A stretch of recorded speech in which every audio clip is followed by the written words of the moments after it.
Hello and welcome to the Fighting Stigma show here on Free FM 89.0, Tuia ngā reo o te hapori, and also on Raglan Community Radio, Arrow FM, Otago Access Radio, and Radio Kidnappers. I'm your host Vanessa, and I'm really happy to be back in the studio. Week 2 of April, woo!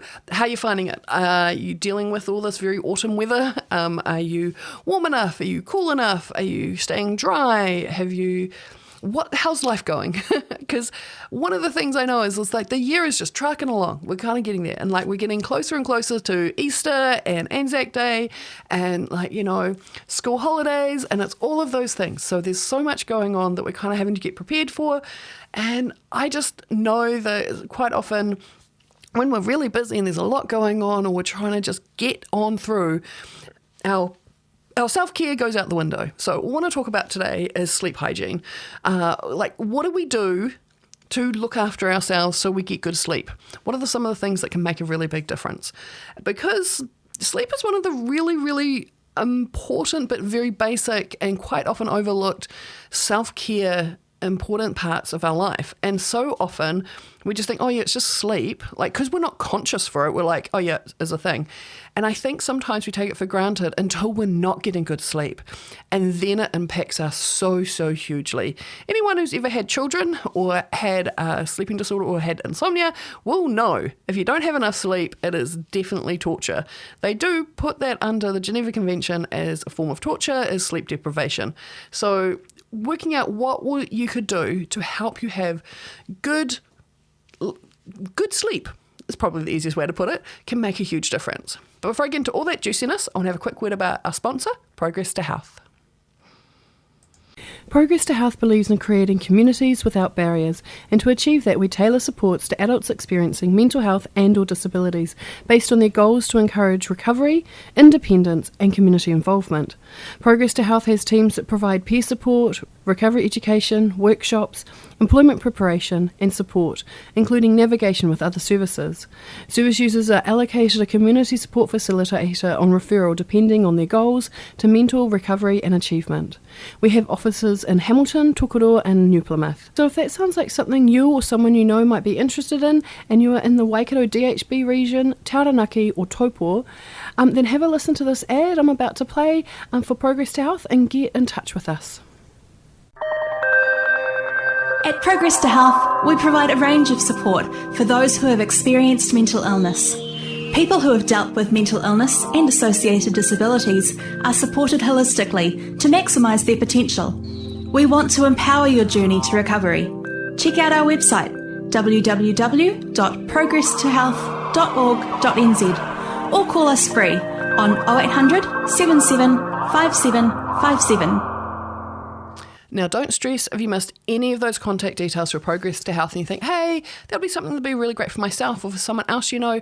I do play that ad at the end of the show. So stick around, grab a pen and paper, and you'll be able to grab all those contact details to get hold of us. So as I said, I want to have a talk about what goes into having a good sleep. Now, these are all going to be very generic, very across-the-board ideas. Some of them will really work for you, some of them won't, some of them may work in certain times of your life. And so it's really about, this is just I'm kind of scattergutting some information in front of you, and you pick up and use what you think might make a difference. Now, a lot of what I'm going to talk about is based on the experience of a lot of people I've supported, because I've worked with Progress to Health for 15 years, so I've talked to a lot of people along the way, and also in my own personal life, family, friends, people I've been in a relationship with, like talking about what they need to do to have good sleep and what makes a difference. Because everyone is so different. Like our bodies, our minds, what helps, what hinders, it can make a huge, huge difference. Even as simple as whether you like a firm bed, like a firm mattress, or a soft mattress.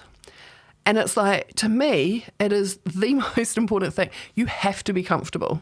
If you're not comfortable, you may fall asleep because you're so tired, but it won't be restful.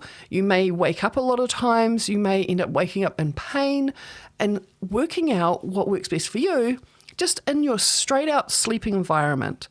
So, because I try to divide, because the term is sleep hygiene.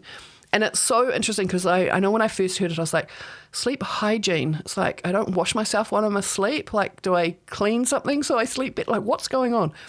But it's that whole idea about if you have physical hygiene, it's like keeping your body clean, like it's keeping like it well looked after. And so it's the same idea. It's like, what are the things you need to look after so you have good sleep? And so for me, I base it on like the physical. So it's like, is my bed comfortable? Are my sheets reasonably clean and not kind of crunched up? I turn over a lot, so quite often I have to remake my bed because I've untucked the fitted sheet at the bottom and it's kind of crumpled up, which is not comfortable. Is the room warm enough? Is it cool enough?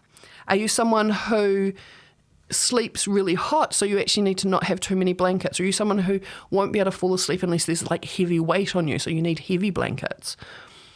And then there's the kind of the prep work. So what do you need to do in the sort of hour or two before you go to sleep? Are you someone who can drink coffee and then fall asleep at the drop of a hat? Doesn't actually make any difference, which generally means there's some form of ADHD going on quite often. Or are you someone who, like, you can play on your phone and then fall asleep and it's no issue? Or are you someone who actually you can't play on your phone, you can't use screens for like the last hour because like there's something about the blue light that activates your brain and it's really hard to get to sleep? Are you someone who needs to not eat too close to going to sleep? Are you someone who having a snack just before sleep means that your body kind of goes, yep, we're all good, we can go hibernate, and you'll be able to fall asleep? Are you someone who, like, actually if you've had too much alcohol, sleeps hard, or if you've had alcohol, sleeps easier? And it's like that prep, that sort of immediate 1 or 2 hours before sleep. But then there's the what have you done during your day? And this is where sometimes people are like, why am I doing something in the morning that's going to help me sleep? Like, that makes no sense.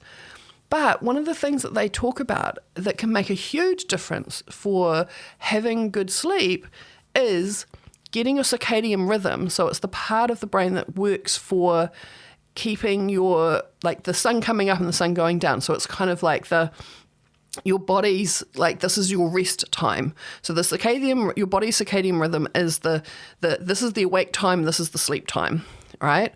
And if it gets out of whack because you're doing night shifts or because maybe you're living somewhere in the world where there's, 20 hours of darkness and there's only 4 hours of light and it's like kind of completely screws it up, that makes a really big difference to actually do something to help with that. So what can make a really big difference is first thing in the morning is going out and spending, I think it's like 5 or 10 minutes in the sunshine. So if it's because we're already in autumn and it's coming into winter, there's going to be times where there's not a lot of sun, right? But the sun is up.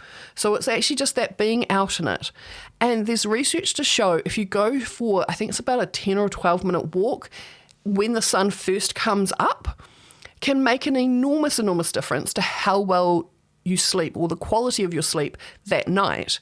Because what it's doing is it's setting your circadian rhythm. So what's going to happen is your body and your brain are going to be all on, okay, daylight, we're up, we're moving, we're doing. This is the active period of the day. This means like in sort of 12, 16 hours, whatever it ends up being, that is going to be the rest time, the sleep time. And so it makes it a lot easier to go to sleep. You have better quality of sleep when you get there. And we all know if we had a really full-on day, really hard day, we're like doing either physical labour or mental labour, like running around doing stuff, we will sleep better because your body just goes, ugh, I'm done. I need to recuperate everything. And so we know so often, like when people talk about how can I've done nothing today, I'm really tired, but I can't sleep. And that can be the thing. It's like, your body, your muscles haven't worked, you haven't done some things. It's kind of like it becomes this sort of little cycle where you're just tired, but you're not sleeping. And some other stuff is that, like, if you've had a very, very stressful day, so we're still talking about like kind of the prep work, but the during the day. If you've had like really distressing conversations with someone, maybe you've watched a scary movie, maybe something really hard's been happening, maybe you're really anxious about something, that's all going to affect your ability to fall asleep and stay asleep or have a restful, rejuvenating sleep. So what I want to do now is I want to play a song and I want you to have a think about, like, how well do you sleep? Do you know what your sleep pattern is? Do you know what you need to do so you can have a good sleep? So have a think about that, like kind of like, what do you already know what your sleep hygiene actions are? Like, do you know what you need to do during the day, just before sleep? What helps you get a good sleep? But have a think about all that while you have a listen to Brood's Sleep Baby Sleep here on the Fighting Stigma Show on Free FM 89.0. Welcome back to the Fighting Stigma Show here on Free FM 89.0. So if you're just joining us, I've been talking all about sleep hygiene and finding out the ways that we can support ourselves to get as good a quality sleep as possible. So did you have a chance to have a think about kind of, do you know what you need to do? Do you know what prep work you do? Do you know what goes into sleep hygiene for yourself that makes a difference? And it can be that simple, like, you know, is your mattress comfortable for you? Is there other noises going on? Are you someone like me? Like I find having some background noise makes a huge difference for me being able to have good sleep and staying asleep. So I use my phone and go on Spotify and I've made a sleep well playlist. So I have like I find running water, rain is very much the thing that makes a difference for me. And just kind of gentle sounds, and I have that, and if that plays all night, I get the best sleep. But I also need to not be too hot. Quite often talking to people, it can make a really big difference about how tidy or like their sleep space, like they have a separate sleep space to the living space, which depending on how life's going might not be possible. You might not have a bedroom. You might be either sleeping on the couch or you're sleeping on the floor or you're sharing a room with multiple people. And so it's kind of like finding a way to make it work as well as you can within whatever life has got going on right now. One of the things that I know can make a huge, huge difference is being aware of what helps you so that if you're like, oh, Vanessa, my sleep's pretty fine, I'm pretty regularly okay, are there times of life where it's not going so well? And what helps when that's happening? Because we have to have, I always feel like we have to have a plan when things are going okay and a plan for when things aren't going okay. Whether that's about our mental health, our emotional health, our finances, or our sleep. If we have a plan for what our general doing is and what kind of emergency care or kind of we need to up our game, do some more. A lot of people talk about if they've been having difficulty getting to sleep, the things they need to do are different to if they're having difficulty staying asleep or having a good quality sleep while they're asleep. So getting to sleep, a lot of times people talk about having chamomile drink before a bed, maybe having a hot milk drink, maybe having a hot shower, maybe doing some gentle movement. So a lot of people talk about doing what does someone call it? It's my sleepy time yoga, and they have a hot shower, they have a really nice warm shower, and they get really clean and just feel good and put on nice pajamas that they're comfortable in, and then they just do some very slow movement stretching, and then lots and lots of deep breaths, because they find that just calms them down, and that's the thing that helps them get to sleep. Because so often for them, getting to sleep, if their brain is racing and their heart's pounding because the anxiety is really high about something completely not related to sleep, what happens is they then, they can't get to sleep and they get more anxious because they're not sleeping, so it just ramps it all up. So those physical actions of having a chamomile tea, having a nice hot shower, putting on nice pajamas, having a few gentle stretches but doing lots of deep breathing while they're doing it, just calms everything down so they can. Other people find that they might need to take medication, or they might take melatonin, or they might take a supplement that helps.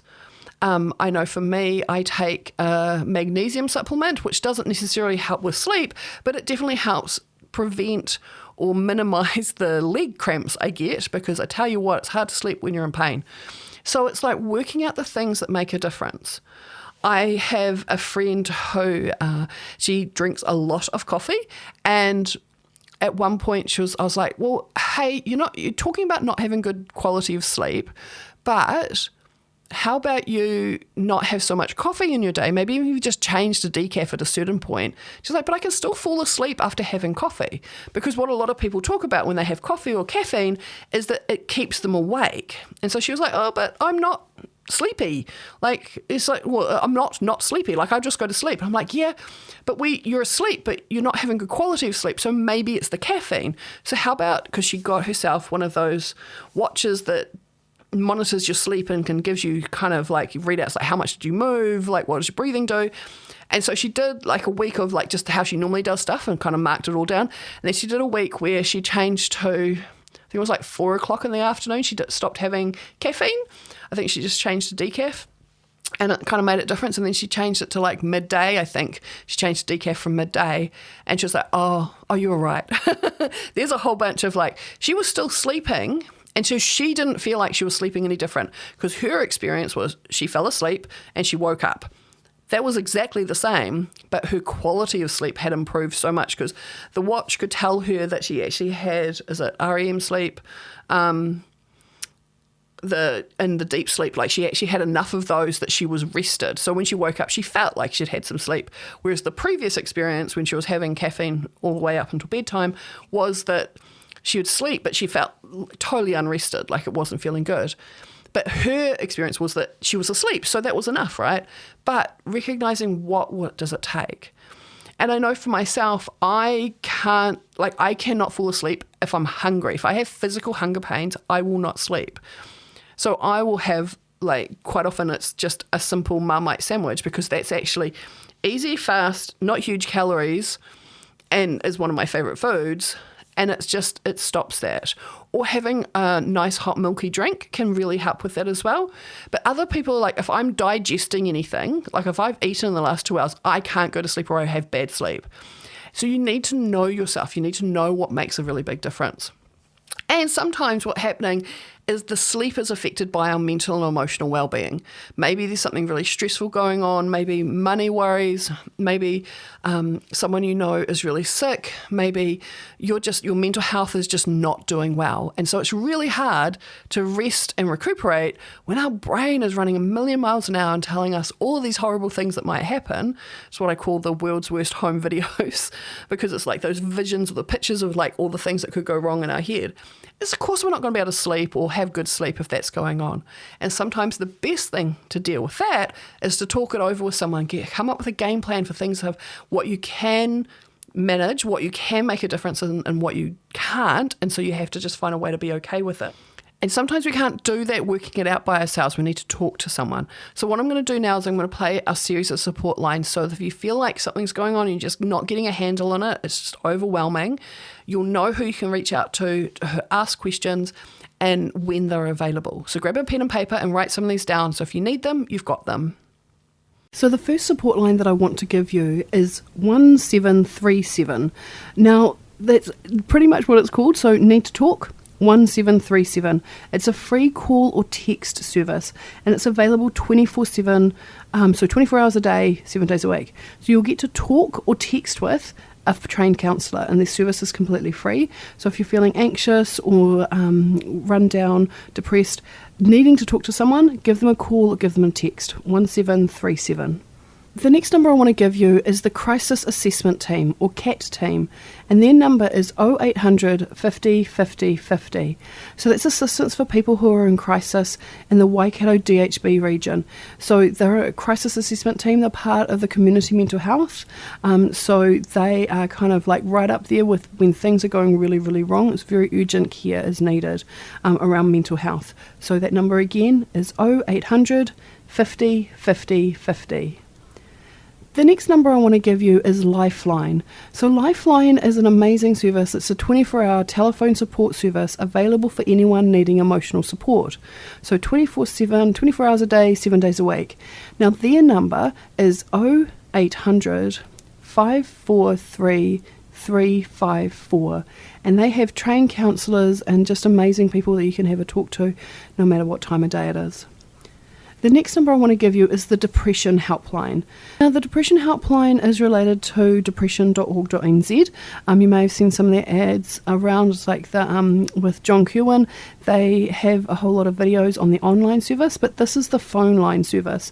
So Depression Helpline, 0800 111 757. Now, they're there if you just have someone, you need someone safe to talk to. They're available from 8 a.m. in the morning to midnight. And they're a really great service, just someone calm and like gentle to talk to about whatever's going on for you. Now, the next number I've got for you is not a mental health support line, it's actually the health line. So it's health information service for all the family, and it's staffed by registered nurses who will give information and advice. I have used this line. It's for general health, medical health, physical health, and it's really amazing because sometimes when things are going wrong with your body, you don't know what's happening, you're not sure if we need to go the ambulance route or you need to go to the hospital. They're trained nurses, so they will actually ask you a bunch of questions. You can answer them and they'll let you know what you need to do, and it's a huge relief. So the Healthline number is 0800 611 116, and that's available 24 hours a day, 7 days a week. The next number I want to give you is the Suicide Prevention Helpline. Now, this is support, information and resources to people who are at risk of suicide and or the family or whānau and friends supporting them. Now, it's available from midday to midnight, and their number is 0508 Tautoko, which is 0508 828 865. Now, the next number I want to give you is the Shine Confidential Helpline. And the Shine Confidential Helpline specialises in domestic violence to help keep people safe from abuse. So their number is 0508 744 633. And the last number that I want to give you is the Outline. Now, this is a gay and lesbian outline New Zealand. So it's support for people, gay and lesbian people who want to have someone to talk to about whatever's going on around that, because quite often we need a bit of extra support, and when you're not getting that support, that can definitely lead to mental health stuff. So this is a really great line. So the Outline, their number is 0800 688 5463. Now, don't stress if you missed any of those contact details for any of those support lines. I do play that at the end of every single show of Fighting Stigma.